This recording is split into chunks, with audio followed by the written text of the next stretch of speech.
Alors, mon introduction serait premièrement de parler de la moelle épinière et motricité Québec, donc de Mémo Québec, qui a mis sur pied depuis 2015 les Journées québécoises des lésions modulaires, le JQLM comme on l'appelle, qui ont pour objectif de mieux faire connaître les activités et services offerts aux personnes ayant une lésion médulaire ou autre type de limitation physique ou neurologique. Les journées du JQLM visent à sensibiliser et à informer le grand public, mais également les personnes concernées par des lésions médulaires afin de se rassembler, d'échanger et de réfléchir sur des sujets qui rejoignent leurs préoccupations. En effet, depuis le début de cette semaine, donc depuis le 25 septembre jusqu'à dimanche, pardon, le 1er octobre, différentes initiatives vous seront proposées avec plusieurs webinaires, des ateliers offerts en mode virtuel ou présentiel, sans oublier bien sûr notre salon des innovations, des technologies qui se déroule à Québec. Alors, au calendrier, qu'est-ce qui nous reste pour ces derniers jours justement du JQLM? Il va y avoir un atelier sur la mobilisation citoyenne pour les logements universellement accessibles. C'est justement aussi aujourd'hui. Également aujourd'hui, les parents en situation de handicap, obstacles et perspectives. Demain, vendredi, le groupe de discussion sur la gestion des intestins, pas toujours un festin. Samedi également, le salon de l'innovation, comme je le disais, des technologies à l'auditorium de l'IRDPQ qui se déroulera à Québec en présentiel. Dans le chat, nous allons vous faire le lien pour justement le reste de la programmation. Si vous voulez en savoir plus, il suffit de cliquer sur le lien et vous pourrez ainsi consulter le reste de la programmation. Euh, Peut-être un petit message, Vanessa, que tu voudrais nous glisser? Oui, rapidement. Octobre sera le mois de la prévention du cancer du sein. Donc, c'est une invitation à venir nous appuyer largement pour une mobilisation qui va se tenir le jeudi 9 novembre en matinée. Il est temps de dénoncer l'invisibilité des femmes en situation de handicap et de réclamer des services de santé gynécologiques, oncologiques et périnataux accessibles à tous. Donc, c'est un rendez-vous. On va vous faire suivre l'invitation et vous pouvez voir ici Marjorie qui est présente aujourd'hui, qui fait aussi partie de la vidéo de sensibilisation Mes seins et mon utérus comptent aussi. Donc, l'invitation vous est lancée. Je vais vous partager l'affiche dans le chat. Merci. Merci, Vanessa. Alors, en ce qui nous concerne, bien sûr, aujourd'hui et qui touche le marché du travail, vous est présenté par l'équipe d'employabilité de Mémo Québec qui est ici présente. Donc, si je veux vite les nommer, il y a Samira, Nathalie Michaud, Brigitte Filiatro, Marlene Basile, Mélissa Lévy et Sonia Roy également. Donc, c'est toute une belle équipe en employabilité qui est à votre service. Et n'hésitez pas à les contacter si vous en avez besoin. Ensemble, justement, nous avons trouvé ce sujet et élaboré justement cette belle initiative de entreprendre quand on est en situation d'handicap. On sait, percer le marché de l'emploi n'est pas toujours facile. Certaines personnes en situation de handicap font le choix d'entreprendre et de se créer elles-mêmes leur propre emploi. Réussir dans l'entrepreneuriat, c'est possible. Je vous présente d'ailleurs nos modèles d'inspiration, nos panélistes du jour. Je nomme Madame Marjorie Onos, Monsieur François Bernier, Monsieur Mathieu Lamarge et Monsieur Stéphane Brani, dont une belle brochette, si je peux dire comme ça, de panélistes qui sont avec nous et que je vais me permettre d'interviewer, bien sûr, de poser quelques questions. Je vous inviterai également, vous qui nous suivez, si vous êtes intéressés à poser des questions, à ne pas hésiter à les mettre dans le chat et nous pourrons y revenir sans doute par la suite, justement, avant la fin de ce webinaire pour pouvoir répondre à ces questions spécifiques. Alors, tout d'abord, bonjour à vous quatre. Bonjour. Bonjour. Alors, j'espère que vous allez bien Bonjour. et puis on va passer un peu plus d'une heure ensemble. Et pour briser la glace, bien sûr, idéalement, ce serait de vous présenter. Donc, je vais vous demander à tour de rôle de vous présenter, de vous nommer surtout l'entreprise que vous avez démarré, entrepris, et quel est votre parcours, et aussi peut-être depuis combien d'années êtes-vous en affaires, parce que ça peut intéresser, bien sûr, beaucoup de personnes qui nous écoutent afin de s'inspirer. Alors, je vais commencer pour être poli avec Madame Onos. Merci beaucoup. Alors, mon nom est Marjorie Onos. Moi, je suis, mon entreprise s'appelle Psychologie Bien-être Coaching. La raison pour laquelle on touche à la psychologie, au bien-être et au coaching, c'est que je suis psychologue de formation. J'ai travaillé dans le réseau de la santé jusqu'à mon accident. Et puis, euh, et puis après, ben, j'ai vite réalisé que les demandes d'un système de santé étaient très élevées chez leurs employés et surtout leurs gestionnaires, dont j'en étais une. Alors, j'ai pensé à me réorienter et donc créer ma compagnie.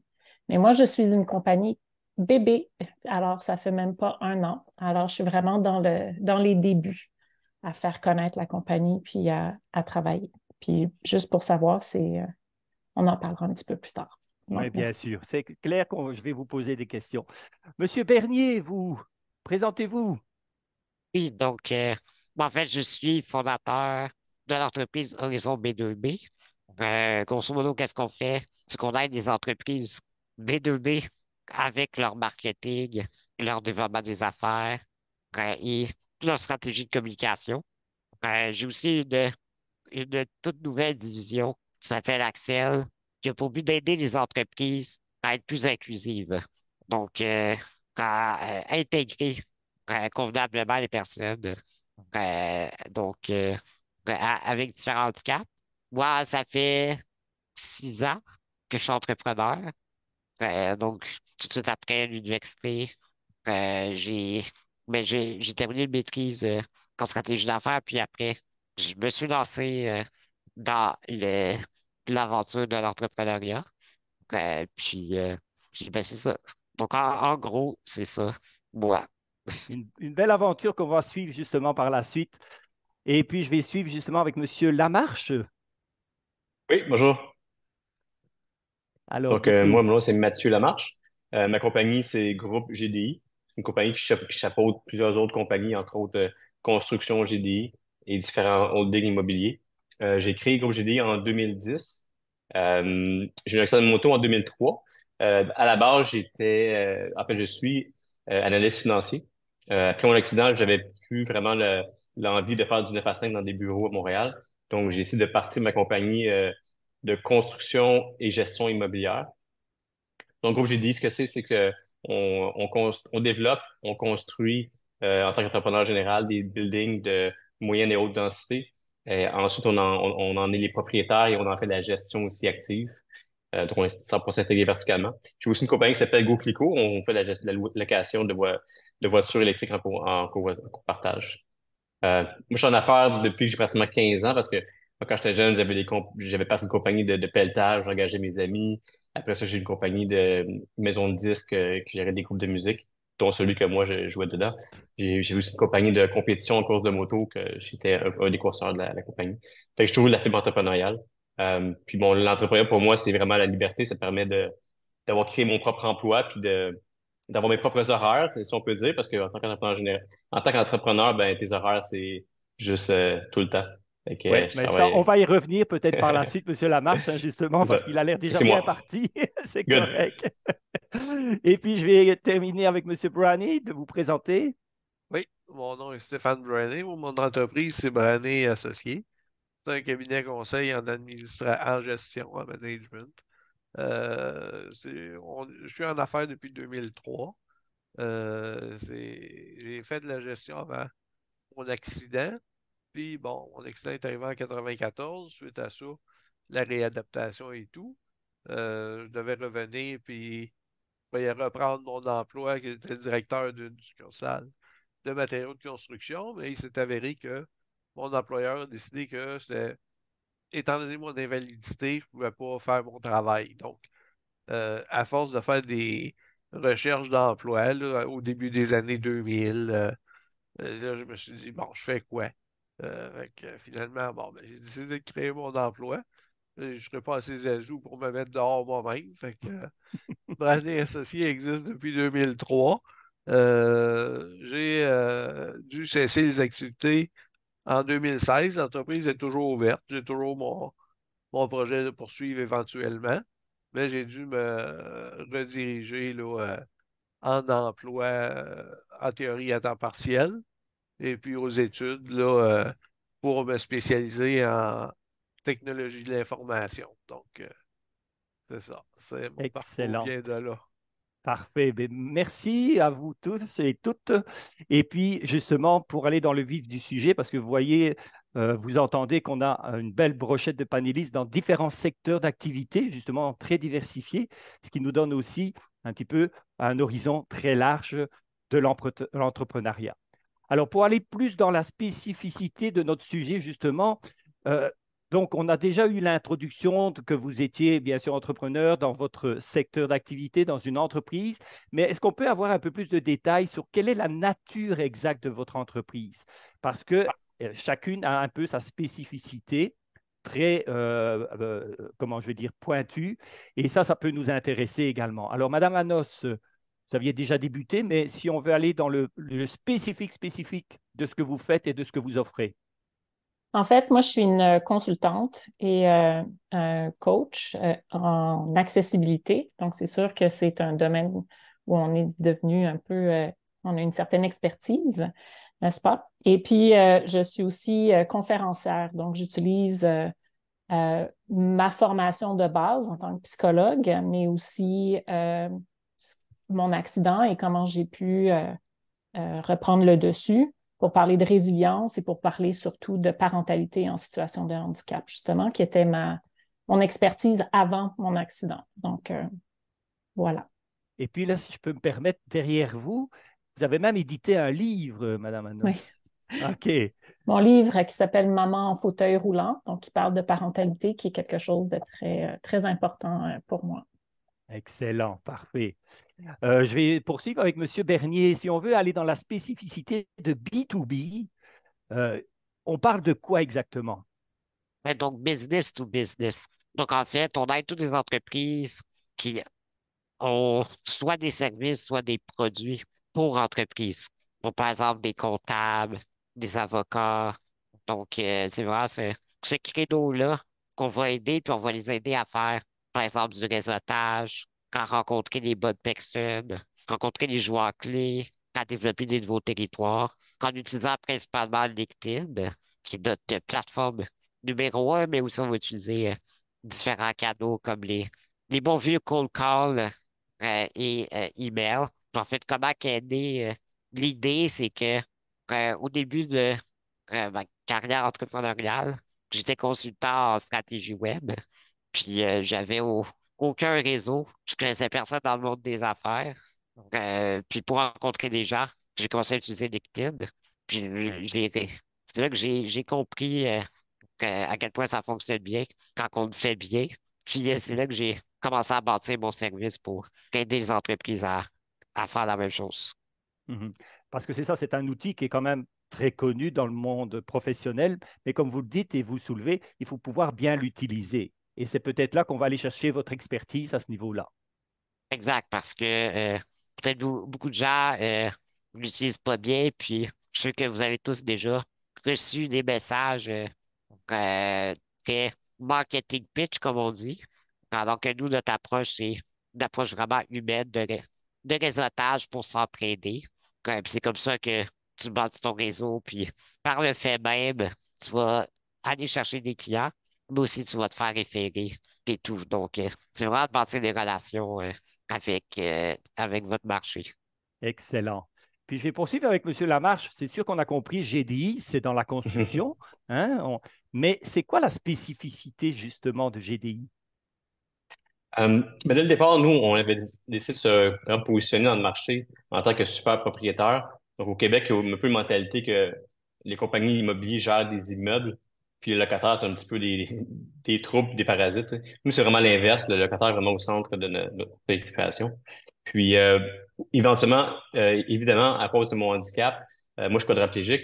Donc, dès le départ, j'étais très, très sensibilisé au niveau de l'accessibilité. Fait que, on a pris une décision d'affaires dès le début de faire des immeubles accessibles. Fait que notre 4e building était 100% accessible. Je pense que c'était à la chute à ce moment-là. Puis, nos 2 derniers gros projets là, à Terrebonne, Terra Nova 1 et 2, qui étaient un 148 logements et un 322 logements de 10 étages. Les deux étaient 100% vraiment accessibles.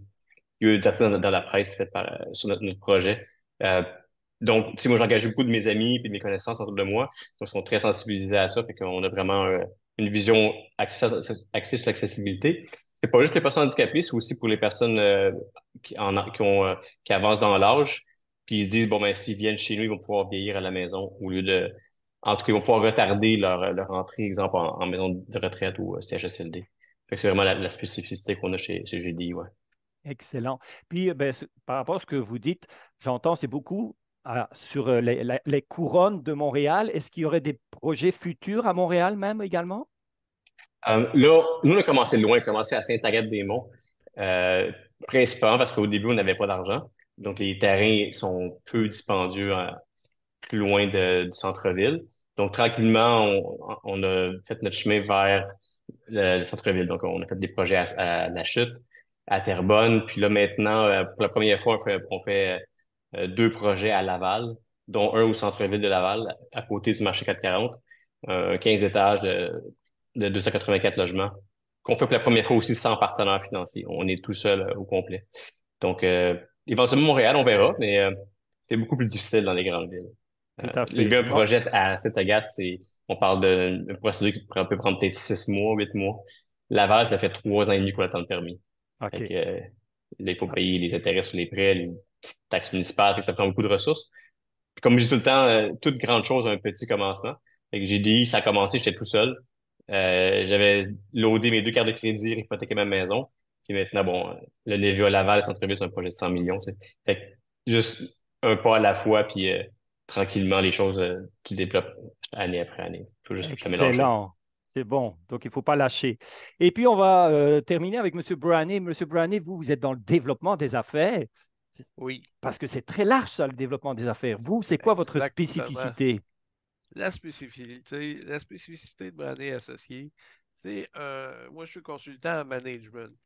Je travaille avec des petites entreprises, des travailleurs autonomes qui soit sont en démarrage, en restructuration, en redressement. Je fais aussi de la formation, du coaching de gestion.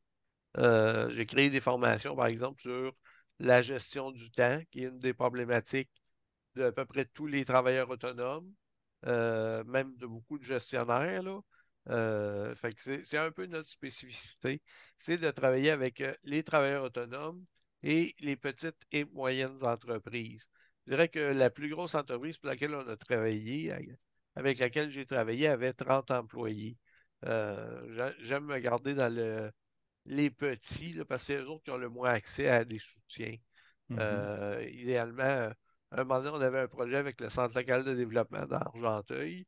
Malheureusement, ça n'existe plus, les centres locaux de développement, là, mais il Mhm. y avait un projet ici, on voulait créer un incubateur pour les travailleurs autonomes et les PME de la région, en collaboration avec eux autres. Fait que c'est ça, c'est un peu de leur donner un soutien au démarrage, puis en redressement, parce qu'on s'entend que c'est pas toujours évident, là. Il y a des périodes où c'est facile, où ça va bien, d'autres périodes où c'est plus difficile.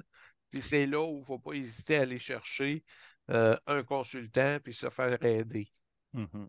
Tout à fait, parce que comme C'est vous le nos soulevez, services. c'est pas évident quand on veut démarrer, puis c'est surtout de savoir justement qui on peut aller chercher comme recours ou comme aide ou comme soutien. Et ça m'amène justement à cette question. Quand vous avez démarré le but d'être en affaires, premièrement, qu'est-ce qui vous a amené à démarrer? Ça, c'est la première question. Et ensuite, est-ce que vous avez eu des coups de main significatifs, du soutien, des aides? Parce que les personnes qui nous écoutent veulent certainement aussi entreprendre l'entrepreneuriat, mais souvent, on ne sait pas comment commencer. Puis tout ça peut venir de devenir entrepreneuriat. Et surtout, quels sont les soutiens qu'on pourrait bénéficier? Madame Onos, de votre côté? L'idée, c'est venu comment? Est-ce qui vous a aidé? Qui vous a soutenu? En fait, mon idée, moi, c'est comme mon parcours m'a amené là. C'était pas quelque chose où j'avais un but nécessairement, mais mes parents étaient entrepreneurs, donc j'avais toujours entendu un certain modèle là, de comment on organise sa compagnie, quels sont les professionnels avec qui on veut s'entourer, comme par exemple un bon comptable, c'est bien, très important. Donc ça, c'était des choses qui ont toujours été là dans mon enfance, puis à travers ma vie adulte. Puis la façon dont ça a commencé, c'est que j'ai commencé à partager mon histoire sur les réseaux, puis dans certaines compétitions au niveau de l'art oratoire. Et ça m'a permis de rencontrer des coachs. Alors, des coachs qui étaient là puis qui me disaient, bon, ben, tu sais, si tu faisais un petit peu plus de marketing ici, peut-être que tu aurais comme des opportunités. Alors, c'est de petits conseils en conseils comme ça que l'idée m'est apparue que ça pourrait être quelque chose qui serait envisageable pour moi, d'être finalement ma propre patronne, de décider un peu quand ou dans quel contexte je veux travailler. Et c'est en m'entourant de personnes comme ça. Et puis, j'ai eu la chance d'en parler à Walter Zelaya et qui m'a dit, ah, mais justement, on a un service en employabilité. Alors, peut-être que tu pourrais faire une demande et à ce moment-là, être soutenue. Alors, moi, je suis soutenue par Samira, puis ça m'a beaucoup aidé à m'organiser ma pensée pour pouvoir avoir un plan de qu'est-ce qui serait possible à ce niveau-là. Excellent. Donc, nos services d'employabilité de chez Mémo Québec. C'est gentil, Exact. merci. Monsieur François Bernier, vous, l'idée et puis comment avez-vous été soutenu dans votre démarrage? Oui, ben en fait, lors de mes études, dans la dernière session, j'ai pris un cours option euh, vraiment au hasard, qui s'appelait Web Analytique. Puis c'est là que j'ai vraiment eu la piqûre du marketing web. C'est là que j'ai commencé à lire beaucoup sur Internet. J'ai acheté des cours pour en apprendre plus. Puis en même temps, j'ai fait un stage de fin de maîtrise. Puis j'ai pas eu l'emploi à temps plein que j'espérais par la suite. Donc, je me suis dit, bon, ben, essayons. Puis c'est là que j'ai j'ai décidé de me lancer avec ma première entreprise de consultation pour les startups. Puis pour Mhm. l'aide, ben, j'ai essayé le plus possible d'avoir l'aide des différents programmes qui sont disponibles à Montréal, comme par exemple PME Montréal, Futurpreneur, la BDC, l'École des entrepreneurs. Donc, les quatre m'ont soutenu. J'ai eu aussi des mentors, parce que j'avais aucune idée comment gérer une business, surtout l'aspect comptabilité et tout. Donc, j'ai eu de l'aide de ce côté-là. Puis éventuellement, il y a eu aussi Mémo Québec qui a pu m'aider avec ça. Puis c'est ça. Donc, je pense que c'est vraiment important d'avoir le plus de mentors possible OK. et de programmes qui sont disponibles au Québec, là. Donc, il faut rester attentif et vigilant à tous ces programmes, toutes ces aides qui sont là autour de nous, qu'on ne connaît pas forcément, mais qui peuvent justement nous soutenir dans le démarrage d'entreprise. Pour vous, Monsieur Lamarche, ce démarrage, il s'est fait comment? Parce qu'il a commencé plus longtemps, lui. Ouais. Ben, où la construction, c'est suite à la construction de ma propre maison à moi, que Mhm. j'ai, après mon accident, où j'habitais, c'était pas possible de retourner, c'était vraiment pas accessible. Fait que je me suis construit une maison, puis donc je l'ai fait moi-même le projet, sans connaître rien, puis ouais, c'était difficile. Fait que là, je me suis rendu compte que ben, je pourrais peut-être faire ça pour d'autres. Fait que j'ai commencé à faire des maisons familiales, mais ça n'a pas été un gros succès parce que pour faire de l'argent dans la vie familiale, il faut travailler avec le marteau, puis moi, c'était pas possible, évidemment. Donc, un ami m'a suggéré peut-être faire du multilogement. Fait que je me suis dit, ah, pourquoi pas, je vais essayer ça. Fait que je me suis lancé faire un premier projet, puis de faire en aiguille, c'est ça. J'ai engagé des amis, puis la compagnie a grossi. Mais j'ai jamais eu personne qui m'a vraiment apporté du soutien. Fait que j'ai fait beaucoup, beaucoup d'erreurs. Certaines ont été coûteuses. On a frôlé la faillite au moins 2 fois, tu sais. On a réussi à passer au travers puis persévérer. Puis, bon, ben, les erreurs, quand tu ne fais pas 2 fois, ben, c'est pas une erreur, c'est un apprentissage. Mais Mhm. je suggère aux gens contrairement à ce que j'ai fait, d'aller chercher du soutien, du mentorat. Mais moi, j'ai vraiment juste pris des livres, j'ai lu, puis je me suis dit, mais j'ai fait ça tout seul, c'était rough. Mais ouais. Mais c'est bien de le soulever aussi parce que justement, Oui. on peut faire des erreurs quand on démarre, quand on se lance. Mais voyez, il y a toujours des solutions, il faut pas les négliger, justement. Vous, M. Brownie, dans les solutions, vous en avez, vous, hein? C'est sûr. Oui, mais j'ai fait beaucoup d'erreurs aussi parce que j'ai pas eu de soutien.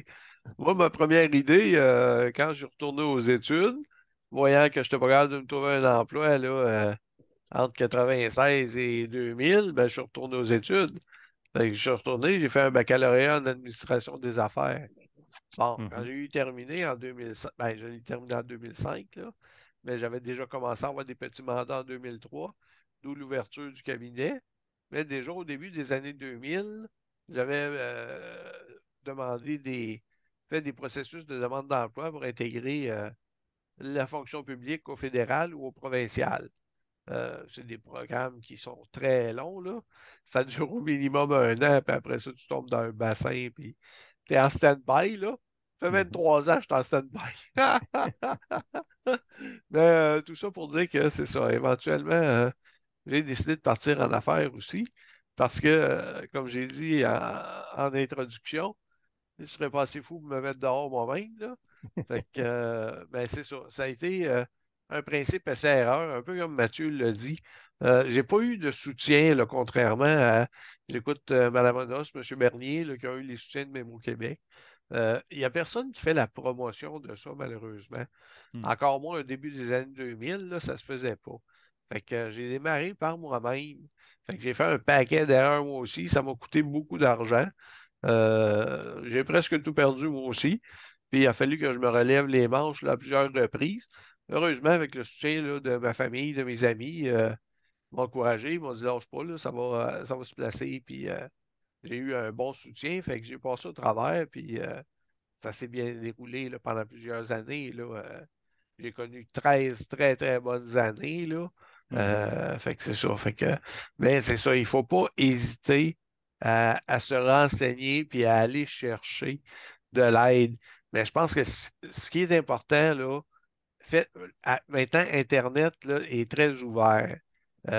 N'hésitez pas à appeler, n'hésitez pas à communiquer avec des personnes. Bon, même au Québec en est un, là, mais il y a plusieurs Mhm. entités comme ça qui soutiennent les chambres de commerce. C'est quand je suis intégré la chambre de commerce en 2005 que ça a débloqué pour moi dans Mhm. ma région. Auparavant, là, mon réseau était limité, un peu comme François en a parlé tantôt. Puis c'est ça. Fait n'hésitez pas à aller chercher des options. Il y en a. Mais Tout c'est à ça. fait, Il faut avoir tout à fait. l'humilité pour le faire. L'humilité est très importante. Mais vous avez soulevé justement qu'il y a des obstacles à surmonter. Et là, je vais profiter justement parce que là, on a démarré notre entreprise, même si elle est jeune, comme Madame Monos, mais ça fait quand même près d'un an. Mais le démarrage n'est pas facile. Ah, qu'est-ce qui a été les obstacles que vous avez rencontrés qui vous ont vraiment heurté ou ralenti dans votre processus d'entrepreneuriat? Et comment vous les avez surmontés justement? Parce que ça, c'est important aussi. Il faut aussi parler de ces choses auxquelles on peut être confronté. Vous, de votre côté, Madame Anos. Euh, Moi, je dirais le plus gros obstacle, c'était mes propres conceptions, ou en fait un peu moi-même, où je me disais que ce serait trop difficile ou que peut-être que ça amènerait à rien. Donc, c'était vraiment en termes de gérer mes propres idées sur ma capacité à le faire ou à pas le faire. Euh, alors, tu sais, me promouvoir, j'étais mal à l'aise. Donc, comment est-ce qu'on fait ça pour que je reste authentique à l'intérieur? Un petit peu ce que M. Bernier disait Mhm, plus tôt. Alors, c'était un petit peu de trouver ces stratégies-là, puis d'avoir l'humilité, comme M. Bernier a dit, de se dire qu'il y en a d'autres qui ont cette expertise-là. Donc, je vais utiliser leur expertise, puis je ne poserai pas trop de questions. S'ils me disent de faire quelque chose, je vais les écouter mhm. parce que c'est eux qui ont l'expertise. OK. Donc, aller faire de la promotion, qui n'est pas facile parce qu'on n'est pas toujours à l'aise là-dedans, et utiliser les réseaux sociaux, justement. Je pense que ça ressort. Justement, vous, Monsieur Bernier, qui êtes dans les réseaux sociaux, vous, à quoi vous avez été confronté et comment vous avez surmonté justement ces obstacles? Ben, je dirais que c'est sûr que, étant donné que j'ai commencé tout de suite après mes études, j'avais pas beaucoup d'expérience dans le marché du travail, donc j'ai appris beaucoup sur le tas. Donc, c'était quand même très challengeant. Je pensais que c'était plus facile que ça. Je pense que j'étais un petit peu ignorant de ce côté-là. Donc, une chance que j'ai été beaucoup soutenu, beaucoup bien entouré pour m'aider à bien commencer. Parce que, oui, on fait énormément d'erreurs au début, mais comme Mathieu a dit, si qu'on apprend de ces erreurs-là, Mm. ben, c'est beaucoup moins pire que de faire la même erreur deux fois. Donc, ça, OK. c'est vraiment important. Puis c'est relatif à mon handicap, peut-être le manque De mobilité, un petit peu? ouais, de Mhm. mobilité, parce que je suis un petit peu moins efficace étant donné que je peux pas utiliser les claviers Mhm. pour écrire. Dans mon domaine, il faut écrire beaucoup. Donc, j'ai dû utiliser beaucoup d'outils pour m'aider de ce côté-là, pour combler ce manque-là. Exact. Ben, parce qu'il faut le signifier aussi, hein, il y a la technologie, il y a des outils, mais il faut les connaître aussi et il faut qu'ils soient adaptés à notre environnement, à notre besoin. Vous, Monsieur Lamarche, justement, tantôt vous parliez d'aller sur les chantiers. J'imagine que ce n'était pas évident au début. Non, clairement.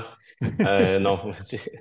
Donc, j'étais tout seul, fait que j'avais visité mes chantiers, mes menuisiers, ils prenaient que ma chaise, ils me montaient sur les étages. Il y a plein de clous partout, fait que je pognais des flats. Ouais, à la limite, c'était drôle, là. Mais je pense comme madame, tu sais, plutôt, là, c'est vraiment bien, là. Je suis d'accord avec elle que généralement, pratiquement toutes nos limitations sont imposées par nous-mêmes, tu sais. Fait que, il faut pas penser à ça puis simplement se lancer. Euh, donc, moi, c'était vraiment ça. J'ai pas trouvé que mon handicap était vraiment une limitation dans mon domaine, là, je pense. Moi, je trouve que non. Sauf que c'est plus long des fois. J'ai des soins le matin qui prennent du temps 3 fois par semaine. Fait que oui, tout est un petit peu plus long pour moi que quelqu'un d'autre, Mhm. mais je pense, entre autres, si tu es passionné, il y a rien qui va t'arrêter, tu sais. Le succès n'est pas garanti, mais c'est pire, je pense, pas essayer que d'échouer. Tu vas plus regretter de ne Ex- pas avoir essayé que regretter d'avoir essayé puis Oui, d'avoir tout échoué. à fait. Il faut essayer. Je vois M. Brownie qui hoche de la tête. Lui, il a fortement essayé aussi, hein? Oh oui. Oui, effectivement, il faut vraiment aller au bout de nos idées. Il faut oublier le fait que oui, le handicap, on est tous en situation de handicap. Mais même pour les personnes qui n'ont pas de situation de handicap, je dirais 99% des personnes, j'ai travaillé dans 220 quelques dossiers au fil des années. J'ai eu un projet environ où il y avait une personne en situation de handicap. C'est tout. Les autres, c'est toutes des personnes sans handicap. Puis il y en a 50% qui ne survivaient pas aux 5 premières années. Fait que, tu sais, il faut oublier la notion de handicap. Mais effectivement, Mme Onos et Mathieu l'ont bien nommé, on se met nos propres barrières. Il ne faut Mm. pas avoir peur. C'est mieux d'avoir un échec. Là, je l'ai vécu. Puis, je veux dire, ça ne me dérange pas. Ça a été une expérience. Je suis de retour en emploi, mais il n'y a rien qui ne dit pas que je ne vais pas être de retour en affaires dans un avenir prochain. Tu sais, garde la porte toujours ouverte. Mm.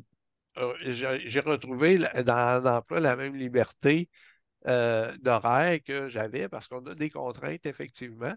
Mathieu les a bien nommées. Nos soins du matin, je ne peux pas être sur le piton à 8 heures. Pour être sur le piton à Mm. 8 heures, il faudrait que je me lève à 4 heures. Tu sais.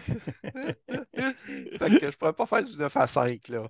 Puis je ne suis pas un gars de bureau, moi non plus, même si je fais de l'administration. Je suis un gars de terrain. Fait que moi, j'aime ça aller dans les entreprises, voir la clientèle, là, voir les travailleurs autonomes.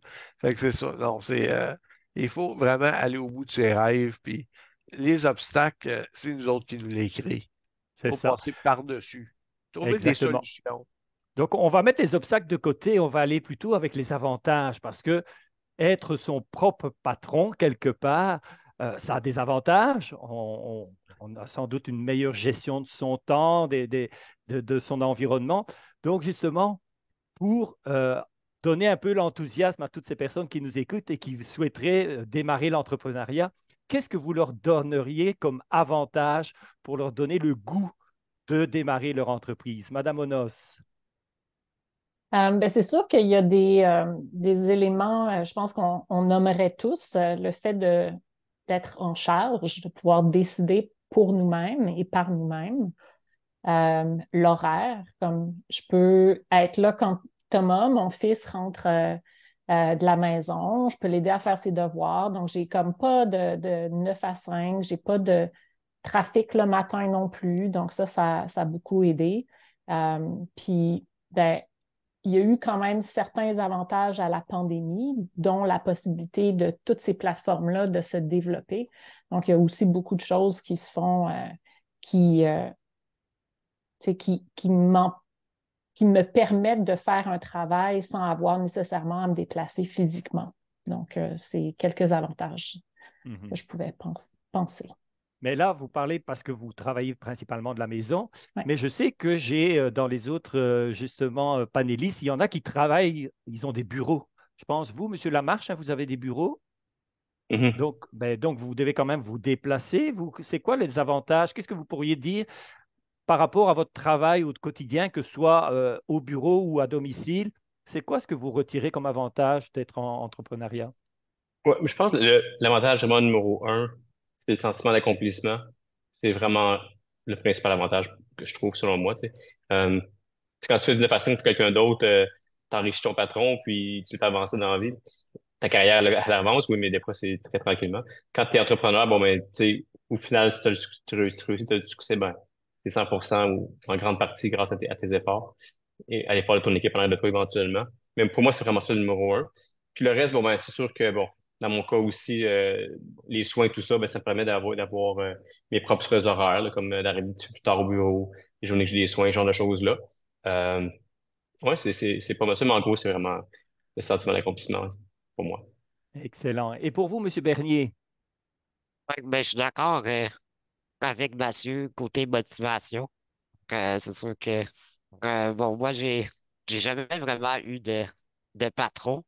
Donc, toujours été un peu entrepreneur ici et là. Donc, je pense que c'est quelque chose qui me motive beaucoup d'avoir une entreprise, mais aussi, bon, évidemment, côté, côté flexibilité d'horaire, mais aussi des tâches, parce que je délègue à mon équipe des choses qui sont plus difficiles pour moi de faire. Quand je peux vraiment décider de mes tâches vont pas à 100%, parce que, évidemment, étant entrepreneur, des fois, il y a des tâches que tu n'as pas le choix de faire, mais ça m'aide beaucoup. Puis, côté, bon, je peux faire quand même beaucoup de télétravail. J'ai je vais à un cowork, donc j'ai pas un bureau, mais je suis membre d'un cowork pour quand je veux sortir de chez moi pour travailler, faire des rencontres clients, etc. Puis, donc c'est ça, tu sais, je pense que flexibilité, évidemment, reste quelque chose qui est très, très bénéfique. Mhm. Dans les avantages, les défis aussi, les défis avec vos propres solutions, j'imagine. Oui, oui, absolument. Hein? Donc, ben, c'est sûr que, tu sais, ben aussi, pour mes challenges de productivité, un peu comme Marjorie disait, il y a tellement d'outils, de technologies depuis la COVID qui ont pallié à mes défis. Donc, maintenant, si toute cette technologie-là permet de pallier beaucoup au manque de productivité, peut-être lié Mhm. à la mobilité, là. Excellent. Et M. Bourani, vous l'avez souligné tout à l'heure, j'ai bien entendu, c'est gratifiant parce que vous ne vous mettrez jamais à la porte en tant qu'entrepreneur, hein, je Ouais. pense. Ça, c'est un des principaux avantages dans mon côté, c'était ça. Je pouvais pas me mettre à la porte tout seul. Mais effectivement, les autres avantages ont été nommés. On parle de la flexibilité d'horaire, on parle du télétravail, on parle J'aime bien le mode hybride, moi, de mon côté, d'être en mesure de me déplacer, puis au besoin de travailler à la maison. C'est un des avantages d'avoir la possibilité là, qu'offre le télétravail. Mhm. On peut prendre l'exemple l'hiver, là, quand il y a des tempêtes de neige, en fauteuil motorisé, dans mon côté, là, c'est pas vraiment évident de me déplacer. Là, fait que c'est sûr que dans ces cas-là, je suis plus productif à la maison que de faire 3 quarts d'heure de route pour aller au bureau. Là, fait que Mhm. c'est bien évident que ça, c'est un des avantages. Fait que, oui, la flexibilité d'horaire est très agréable aussi. D'être en mesure aussi, c'est ça. François l'a bien mentionné, de pouvoir déléguer des tâches qu'on ne peut pas faire. Ça a été quelque chose que moi, je devais tout faire comme consultant. Madame Onos va peut-être vivre ça là, dans les prochaines années, un surcroît de travail. Il ne faut pas oublier de dire qu'il y a des gros, gros avantages à être un entrepreneur ou un travailleur autonome, mais il y a aussi le côté où on fait beaucoup d'heures. Ah, Ça, il ne faut pas l'oublier. C'est un côté que moi, j'en ai toujours parlé aux clients que j'ai rencontrés. Es-tu prêt à faire minimum 60 heures semaine? Es-tu capable de concilier ça dans ton travail, famille, études? ah.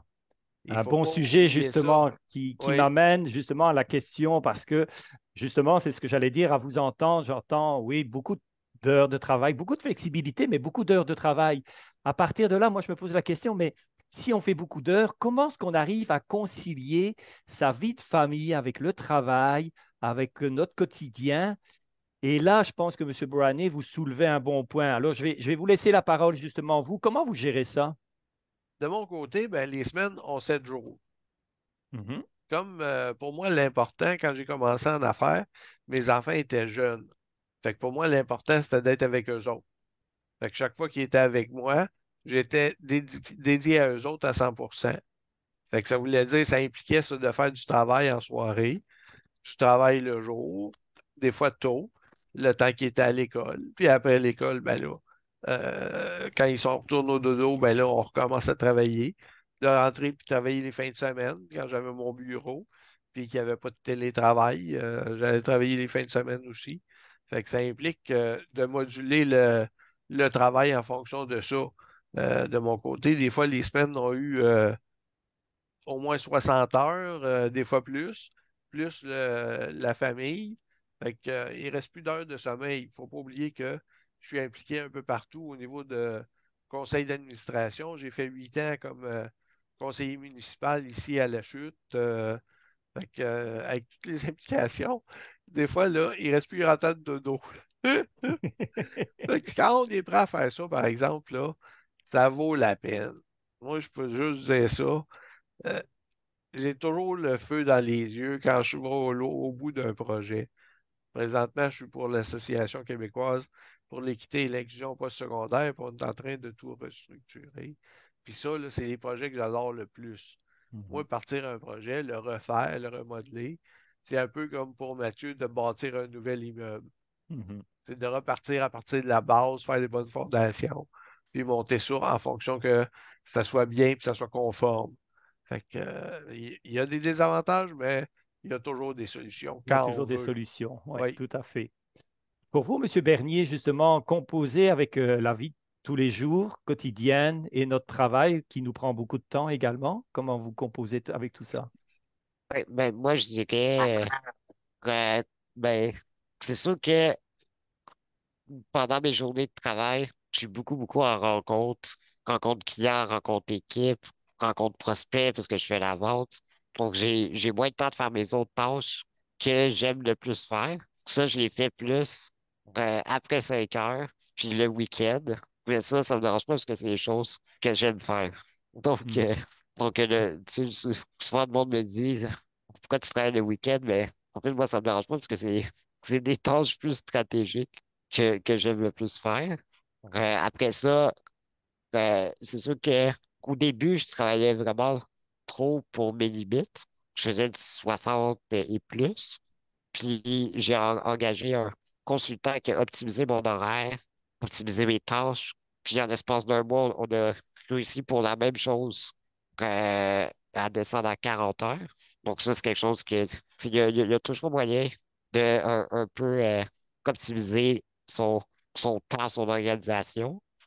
Puis ensuite de ça, c'est sûr que je travaille plus l'hiver que l'été, parce que je peux faire moins d'activités l'hiver, donc j'en profite pour, tout donner l'hiver pour ensuite profiter un peu de l'été. OK. Donc, justement, beaucoup d'heures de travail et là, il faut concilier avec la famille. Vous, Madame Onos, vous avez justement une petite fille, vous l'avez signalé tout à l'heure. Est-ce que vous arrivez à lui accorder le temps nécessaire, justement? Euh, ben, c'est le plus grand défi de ma vie, je pense. C'était mon défi avant mon accident. Donc, je savais déjà que j'étais à risque. En fait, moi, j'ai eu un épuisement professionnel. Donc, je sais que je suis à risque. Alors, j'ai mes petits systèmes d'alarme qui partent quand je vois que je suis plus fatiguée ou que j'ai mal dormi ou tu sais, il faut penser à soulever ses fesses. Ah, là, j'ai peut-être oublié. Il faut que bien que je boive. Il faut que. Alors, il y a toutes ces petites choses-là, des fois, là, que j'ai mes alarmes. Puis sinon, il y a toujours le téléphone qui bip pour me rappeler certaines choses, pour être Mhm. sûre, parce que je sais que c'est quelque chose d'important. Euh, et puis, ben, le reste, c'est que quand on a un enfant, c'est sûr que dès qu'il rentre à la maison, il sait que je suis là. C'est allô maman, on jette le sac à terre, la boîte à lunch, peux-tu signer cette chose-là? Donc, c'est un peu difficile de se concentrer de toute façon.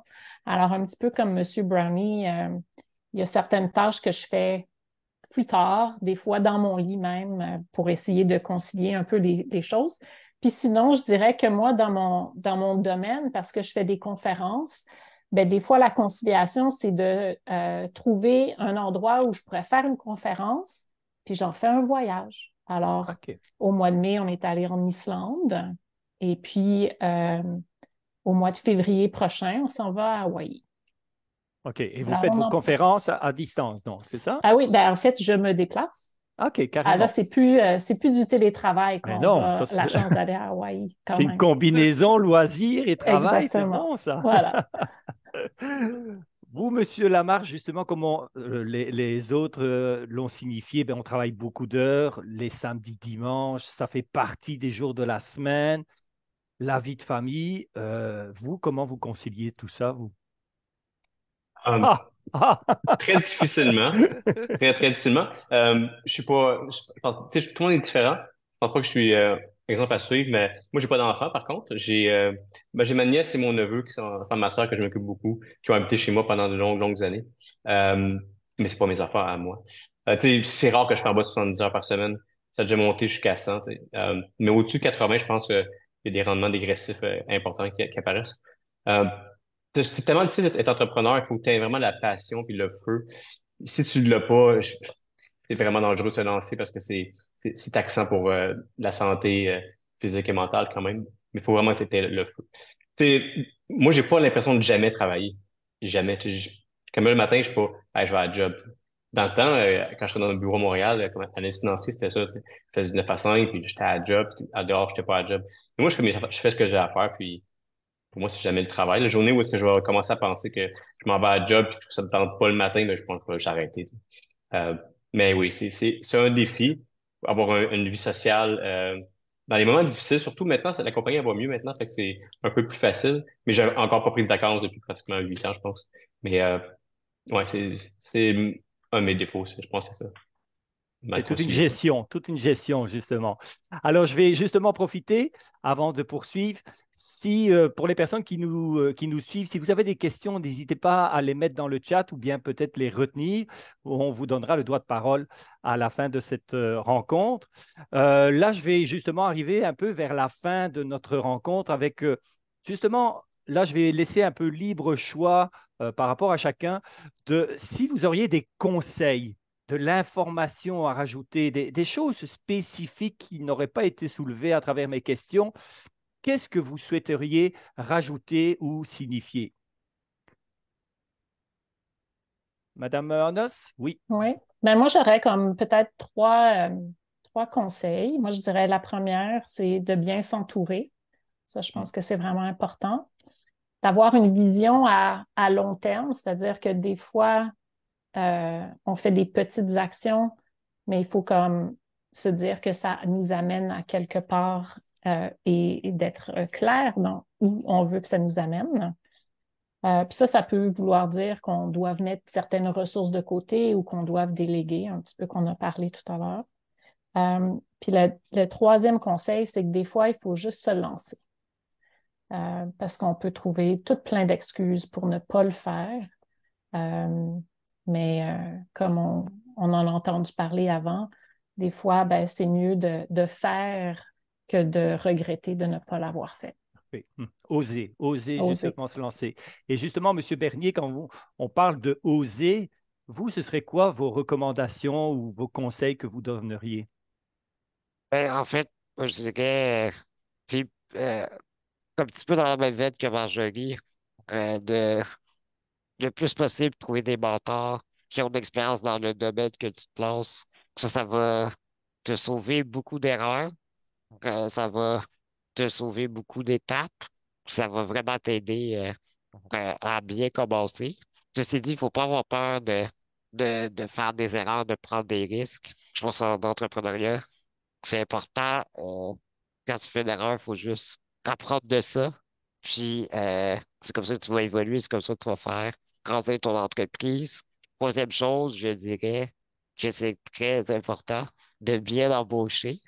Je pense qu'au début, mon processus d'embauche n'était peut-être pas optimal. Puis, je pense de trouver des gens plutôt qui ont les mêmes valeurs que toi, qui ont la même motivation. Bon, peut-être pas la même motivation, parce que je pense que tes employés ont vraiment autant la motivation que les fondateurs d'entreprise, mais qui ont une bonne motivation et qui ont à cœur l'entreprise. Je pense que c'est encore plus important que l'expérience et les skills, parce que ça s'apprend par la suite, mais des valeurs, ça s'apprend pas vraiment. Non, exactement. Je vois les questions commencent à rentrer, mais je vais poursuivre avec vous, Monsieur Lamarche, justement, si vous auriez un dernier conseil à donner ou des Mhm. informations. Ouais, ben, juste rapidement, tu sais, il n'y a pas de recette magique, tu sais, des fois, quand on entend le monde dire, ah, c'est quoi les trois affaires ou les 10? Non, ça n'existe pas. Juste dur travail à tous les jours, sans arrêt. Euh, pour réussir, il faut avoir la capacité à faire ce qu'on n'aime pas. Moi, le matin, en tout cas, dans ma semaine, tout ce que j'ai à faire dans ma semaine, je commence tout le temps parce que j'ai le moins goût de faire, tu sais. Et c'est ça qui fait que tu peux réussir. La discipline au-dessus de la motivation. La discipline, c'est ça qui te mène au bout de ta semaine, c'est pas la motivation. La motivation, ça monte, ça descend. Puis juste persévérer. Des fois, quand c'est vraiment dur dans les compagnies, puis je vois que mes employés sont un petit peu découragés ou ah, c'est vraiment tough, ça va pas bien. Je leur dis tout le temps, si ça serait facile, tout le monde le ferait. Tu sais. Au contraire, si c'est tough, ça veut dire que de la valeur à le faire, puis que quand on va passer au travers, on va être fiers d'avoir réussi. Tu sais. Fait que quand c'est tough, c'est pas grave, faut continuer. Comme je pense que c'est Churchill qui disait, When you're going through hell, keep going. Fait que, ça, c'est mon Une mantra. une belle citation. Vous, Monsieur Brownie, ce serait quoi votre citation justement pour donner plus d'enthousiasme sur cette réussite d'entrepreneuriat? Oser, tout Oser. simplement, oser. Non, mais mon conseil, je dirais, faites une planification, un plan d'affaires, avoir une vision de où on démarre puis où on veut aller. Ça n'a pas besoin d'être formel, là, comme ça l'était il y a 20 ans passés, là, les plans d'affaires à 30, 40 pages. Ça, je ne crois pas à ça. Mais il faut avoir un plan pour savoir où on se situe par rapport où on voulait aller. Puis être en mesure de faire ça, là, je dirais, au début, à tous les 3 mois, puis après que ça fait un an que tu es en affaires, à tous les années, de te rasseoir puis de dire, bon, où j'en suis par rapport à où je voulais être. Mhm. Puis de se recentrer là-dessus, puis de ne pas avoir peur. Là, tout le monde va faire des erreurs. Il Mhm. faut juste mettre un pas à la fois. Mathieu l'a dit tantôt, ça, c'est la technique des petits pas. Il faut y aller comme ça.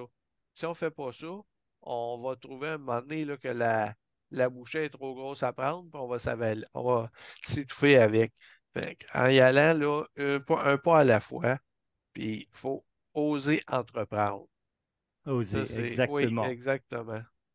Et justement, en suivant cette veine de oser, je vais citer Madame Valérie Guimont qui écrit: c'est vraiment beau de voir ces entrepreneurs qui vont au bout de leur projet et qui croient malgré les embûches et qui voient les difficultés comme des expériences. Donc, je vous félicite. C'est un message qui vous est dédié justement à vous, mais justement, pas animateur, excusez. Excusez.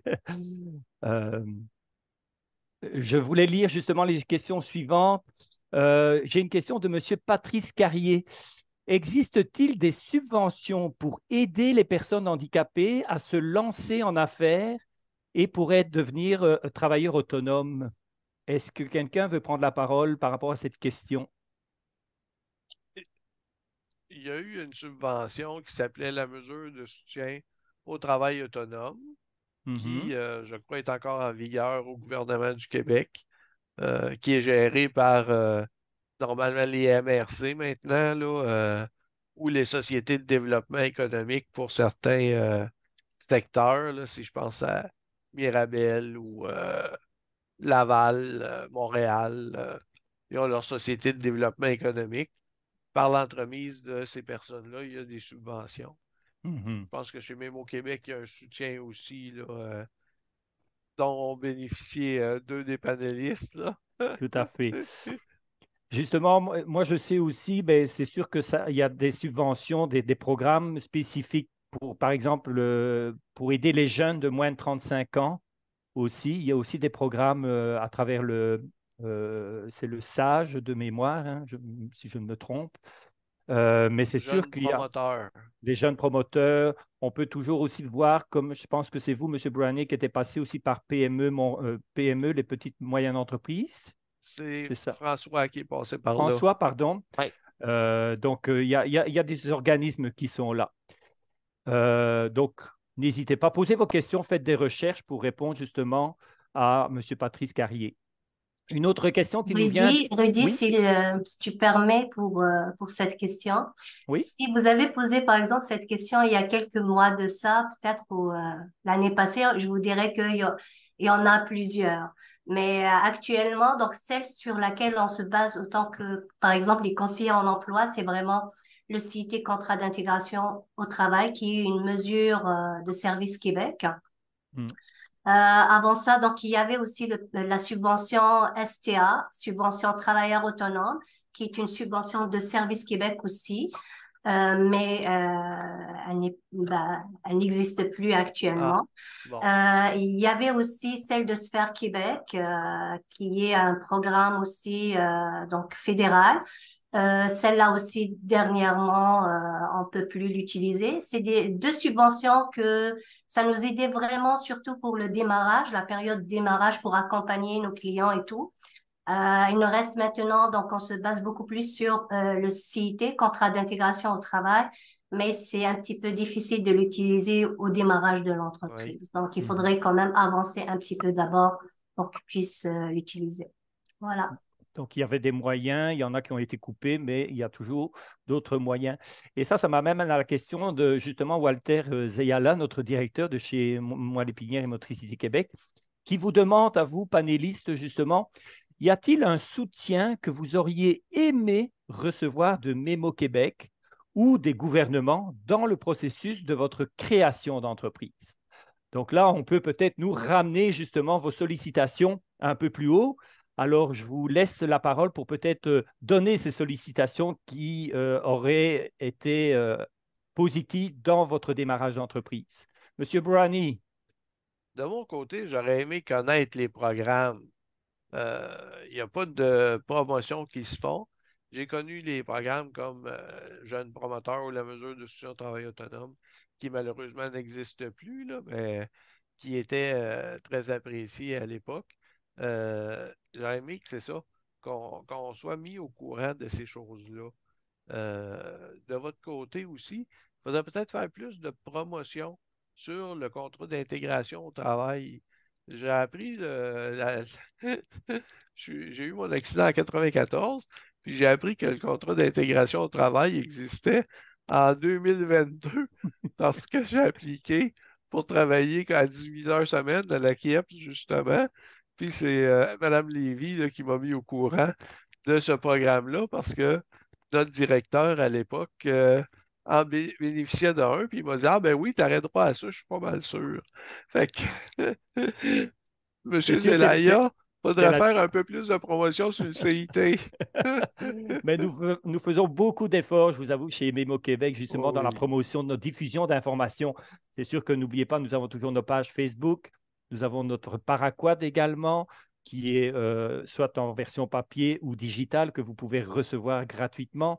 Donc, où nous donnons beaucoup d'informations, mais c'est sûr que c'est toujours le nerf de la guerre, c'est la diffusion, hein. Pour vous, Monsieur Brownie, qui est justement un peu plus dans la diffusion, quel soutien vous auriez? Ben, vous en avez déjà bénéficié, mais peut-être est-ce que vous auriez des éléments supplémentaires que vous aurez souhaité que soit Mémo Québec ou les paliers gouvernementaux puissent se mettre en place pour le démarrage d'entreprise? Pour le démarrage, c'est ça, j'aurais apprécié avoir peut-être un soutien au niveau financier, un peu comme la mesure de soutien au travail autonome là, qui existait, qui était dans le fond 52 semaines du salaire minimum pour un entrepreneur d'avoir un soutien financier pour la première année de démarrage, c'est très Hmm. aidant. Des subventions non remboursables aussi, ça peut être intéressant aussi. Fait que, au niveau des paliers de gouvernement, là, je dirais que c'est deux programmes qui devraient peut-être être revus, ça. Mhm. Peut-être remis à l'ordre du jour. Exact. Pour vous, Monsieur Bernier? Ouais, ben, je dirais, en fait, au début, moi, j'ai pas réussi à avoir du tout d'aide financière parce que j'étais pas valide pour le soutien aux travailleurs autonomes. Je me souviens plus pourquoi exactement. Mais aussi, bon, pour Mémo Québec, je pense que ça prenait comme un an ou 2 ans de revenus avant d'être valide au CIT. Ensuite de ça, je l'ai eu. Euh, c'est vraiment des prêts que j'ai eus au début pour m'aider. Donc oui, peut-être des bourses, peut-être de l'aide au démarrage, quelque chose qui manque, ou peut-être de l'aide pour, je pense, embaucher des gens, étant donné qu'il y a des tâches que c'est plus difficile à faire pour moi, puis c'est important d'embaucher pour pouvoir déléguer certaines tâches. Puis je pouvais pas avant. Ça m'a pris un an avant de pouvoir embaucher. Donc, ça a été quand même challengeant cette année-là à tout faire seul. Mhm. Mais je sais que, si je me trompe, Samira, il y a pour l'accompagnement de prêts spécifiques, on a aussi des organismes, hein, si je m'abuse. Les prêts spécifiques, j'ai pas compris ce que tu Dans le démarrage d'entreprise, non? Ben Mais alors, moi, OK. peut-être que tu mélanges avec les études, OK, pré-bourse, peut-être. peut-être, je ne sais pas. moi, je D'accord. conseille fortement aux futurs preneurs les BDC. C'est relativement facile à avoir comme premier 45 000 de prêt. Donc, OK, au d'accord. moins, il y a ça. Parfait. Pour vous, Madame Onos, qu'est-ce que vous aurez souhaité? Vous avez quand même bénéficié des services de Mémo Québec, mais qu'est-ce Oui. qu'on pourrait faire de plus ou aller plus loin ou remonter ça auprès des paliers gouvernementaux? Mais en fait, on a parlé un petit peu, M. Brownie, de paliers gouvernementaux, qu'est-ce qu'ils pourraient faire. Mais moi, je dirais, aujourd'hui, j'ai beaucoup apprécié la conversation parce que non seulement on a des panélistes qui sont inspirants, mais ils ont de l'expérience. Alors, moi, étant le bébé, parce que j'ai le bébé d'entreprise, j'ai pris note de beaucoup de conseils et puis d'idées qui m'ont donné. Alors, je dirais, une des choses, ce serait peut-être de faire des groupes comme ça de réseautage. Puis si on prend les 4 panélistes, on a tous des liens. Tu sais, si je suis consultante en accessibilité, puis que on a Mathieu qui fait les maisons accessibles en niveau de l'entreprise avec M. Brownie pour m'aider à comment est-ce que je peux comme gérer. Puis avec M. Bernier, ben là, je peux déléguer mon marketing. Fait que ce serait comme super. Je veux dire, j'ai tous les contacts ici. Alors, OK. ce serait peut-être quelque chose comme ça. Donc, ce serait mettre en place une espèce de mentorat, justement? Oui. Si j'entends bien, c'est ça, hein? Comme M. Bernier a déjà eu bénéficié, lui, à un moment donné, dans son démarrage d'entreprise, c'est le bénévolat, donc c'est sûr, le mentorat, pardon. Très bonne Euh, idée. oui. Euh, Walter, tu veux prendre la parole avant que je... Oui, ben, tout à fait. Juste vous dire que moi, je prends bonne note de toutes les suggestions et commentaires qui ont été faits. Et puis, sachez qu'on va donner suivi à tout ça. Je regarde ça, oui, faire plus de promotions pour les CIT et les composantes. Avoir un soutien au niveau financier, ben, on va essayer effectivement, l'idée d'avoir des bourses. Vous savez, on a une fondation. Je dis pas qu'on va les faire tout de suite, mais essayer d'aller voir une possibilité justement pour soutenir justement cet esprit d'entrepreneur, mettons.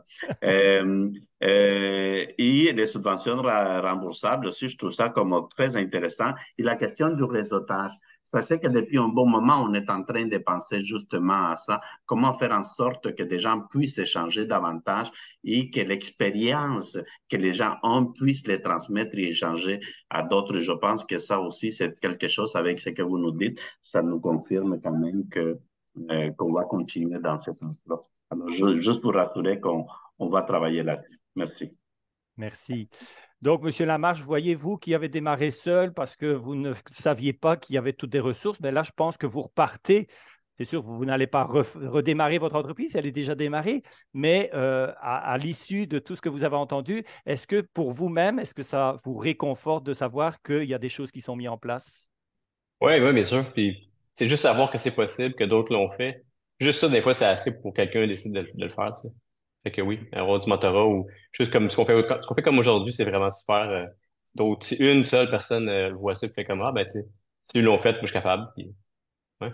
Excellent.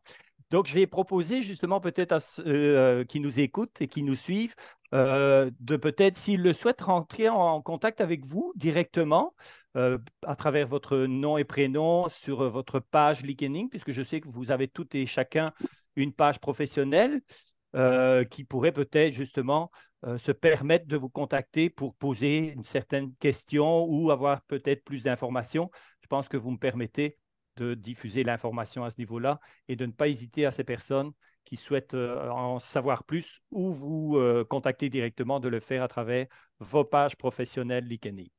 Avec plaisir. Merci. Ben moi, ça clôture un petit peu mon webinaire avec les questions que je voulais absolument aborder. Je ne sais pas s'il y a d'autres questions, que ce soit de mes collègues employabilité ou Vanessa. Je ne sais pas s'il y a d'autres questions qui nous viennent ou qui souhaiteraient être soulevées. Merci, Madame Lachance. Puis merci de nous avoir reçus. Merci à Mémo Québec de nous avoir réunis et reçus. C'est vraiment apprécié. Ça a été un bel échange avec vous autres. Oui, merci. C'est Je pense bien que c'est Mémo gentil. Québec qui vous remercie de vous être prêté au jeu, de partager toute votre expérience. Et j'ai l'impression que c'est le début de quelque chose. Oui. Je pense qu'on a entendu que c'était quelque chose à refaire. Alors, certainement qu'on vous interpellera de nouveau dans pas si longtemps. Sans problème. Merci. Ça me fait plaisir. Alors, Bonne fin de puisqu'on est dans les journée. remerciements, Madame Merci. Onos, un remerciement également? Oui, ben moi, j'étais très honorée de faire partie de ce panel. Alors, merci beaucoup. Puis merci à tout le monde qui travaille à Mémo Québec. Vous faites une bonne job. C'est gentil. Walter?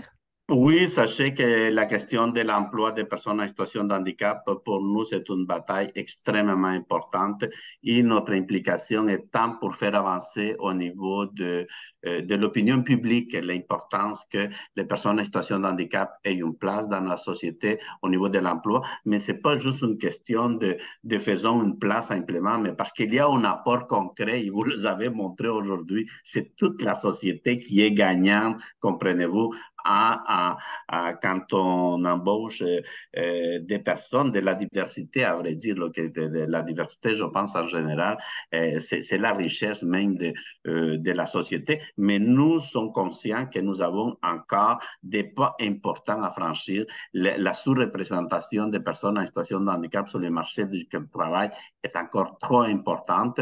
Et donc, l'entrepreneuriat est une porte quand même qui nous amène finalement pour réduire cet écart qu'il y a entre les personnes handicapées et non handicapées sur le marché du travail.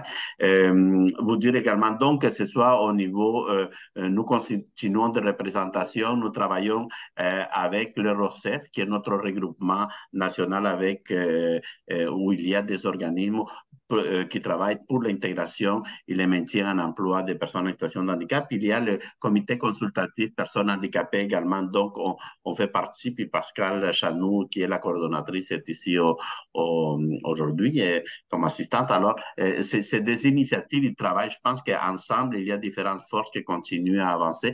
Et surtout, les personnes en situation de handicap, n'hésitez pas à nous faire part. Si jamais il y a une idée ou des choses que vous dites, écoutez, j'ai reçu des services, mais j'aurais aimé recevoir telle chose, ou même telle chose que j'aimerais voir, on va regarder qu'est-ce que c'est possible. Des fois, on n'a pas nécessairement toutes les solutions, mais ensemble, on est capable de trouver celles qui conviennent le plus à tout le monde. Et en dernière, oui, je vous remercie tout le monde, mais je tiens aussi à souligner aussi la contribution de Mathieu Lamarche, parce que c'est aussi important. Mathieu a accepté d'être porte-parole de notre prochaine campagne de financement de la Fondation, campagne qui commence le mois de novembre. Tout le monde va être sollicité. Évidemment, vous savez que c'est un soutien direct que nous donnons à travers la Fondation à des personnes en situation de handicap qui aient une blessure médulaire ou pas. Et donc, voilà. Je pense que j'ai fait tous mes messages. Merci. Excellent. Je vais suivre avec M. Dominique Mercier qui a levé la main également. Oui, ben moi, c'est pas une question, c'est tout simplement des commentaires positifs parce que ça fait plusieurs semaines que je m'avais quand même inscrit à ce webinaire-là. Puis, depuis 10 jours, j'ai plus de travail. Ça faisait 16 ans que je travaillais au même endroit, je travaillais pour une entreprise adaptée. Puis, évidemment, j'ai eu une mise à pied temporaire à cause de la situation économique. Fait que c'est pas parce que je fais pas bien mon travail. Fait qu'au moins, c'est gratifiant dans ce sens-là. Fait que c'est un peu inspirant parce que depuis 10 jours que je travaille plus, le hamster tourne à savoir est-ce que je m'en vais travailleur autonome,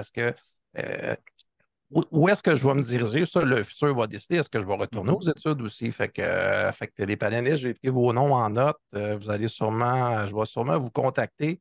Puis, par-dessus tout ça aussi, je fais un podcast. Fait que peut-être vous allez être mes invités en même temps là, pour ce podcast-là en même temps. Fait que c'était juste des commentaires positifs. Puis dire, excellent. Vous voyez, c'est un début justement pour vous. Excuse-moi, Rudy.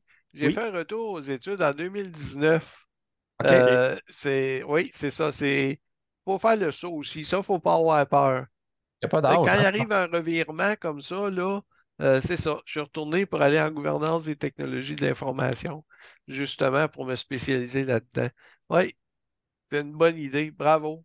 Oui, ben, c'est sûr, c'est une claque après 16 ans que tu travailles au même endroit, mais moi, Walter, tout le monde me connaît, je suis toujours positif, hein, fait que j'ai pas baissé les bras, puis on va foncer, puis on va avoir le futur va être meilleur pour moi, c'est sûr et certain. Chapeau. Madame Onos, vous aviez soulevé la main ou bien? C'est bon? Parfait. Alors, je vais profiter pour remercier également M. Bernier. M. Bernier, si vous aviez un petit message de remerciement. Merci énormément pour l'invitation. Ça fait plaisir de discuter avec tout le monde. Excellent, merci. Et puis, je vais terminer avec M. Lamarche, qui est justement notre porte-parole pour notre fondation. Alors, M. Lamarche, on vous écoute justement. Profitez pour, vous qui appuyez notre fondation, de donner un message à ce niveau-là. Oui, c'est ça. Ben, je suis super content j'ai honoré qu'on m'ait choisi cette année pour être le porte-parole à la campagne de financement. L'organisme comme Mémo Québec, c'est super important pour nous, les personnes à mobilité réduite. Ils font un travail extraordinaire, du coup, sur le bénévole, puis des travailleurs acharnés. Fait que moi, dans mon côté, j'essaie de pouvoir redonner un petit peu là, de mon côté. Puis pour cette année, on va avoir une belle campagne de financement. J'ai très hâte de m'impliquer puis d'aller solliciter mon réseau de contact, mais aussi le reste du Québec at large. Fait que, ouais, très hâte et merci pour l'invitation. Et puis, puisqu'on parle de campagne de financement, je vois que Omar s'est joint à nous, puisque c'est lui l'employé de chez Mémo Québec. Alors, Omar, je vais te donner le mot de la fin peut-être avec la Fondation Nemo Québec. Écoutez, merci. Je ne sais pas ce que je pourrais ajouter à ce que Walter et Mathieu ont déjà dit, mais on est en train de travailler avec un bon comité pour vous préparer une bonne campagne. Ça va s'annoncer au mois de novembre. Donc, écoutez, on a hâte de vous lancer l'invitation pour participer, pour être solidaire, puis de partager le plus possible avec votre famille, avec vos proches. C'est pour une bonne cause. Et puis, on est là pour aider les personnes en situation de handicap à travers nos 3 programmes. Donc, puis voilà. Donc, restez à l'affût et merci de m'avoir donné la parole. C'est un plaisir. Alors, moi, je vous remercie au nom de Mémo Québec d'avoir participé à ce webinaire, justement sur l'entreprendre quand on est en situation de handicap. N'oubliez pas, il reste encore d'autres ateliers de webinaires qui sont rattachés à notre programme. Vous avez vu le lien dans le chat au début de ce webinaire, donc n'hésitez pas à aller consulter le programme pour les dernières et autres webinaires qui vont se présenter. Je vous remercie à tout le monde. Merci de votre présence. Merci du temps que vous nous avez accordé. Merci pour les messages de remerciement également de ceux qui nous ont suivis. Et puis, bonne poursuite et à très bientôt à tout le monde.